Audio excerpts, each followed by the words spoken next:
এক একজনকে আল্লাহ তাআলা এক একটা দিয়ে পরীক্ষা করেন। পৃথিবীর কোনো মানুষ 100% সুখী নাই। সুখে ওই লোকটাই যে লোকটা পরিপূর্ণ দিনদার হতে পেরেছে, আল্লাহর সামনে নিজেকে পরিপূর্ণ সাপোর্ট করতে পেরেছে, যে লোকটা বলেছে আল্লাহ যা দিয়েছেন আলহামদুলিল্লাহ, এই লোক সুখী।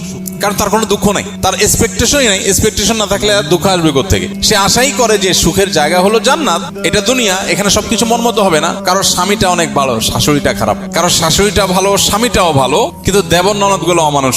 কারোর হয়তো এগুলো সবই ভালো মাশাআল্লাহ, কিন্তু পয়সা নাই। কারোর আবার পয়সা আছে, সবই ঠিক আছে, কিন্তু স্বামীটার চরিত্র খারাপ।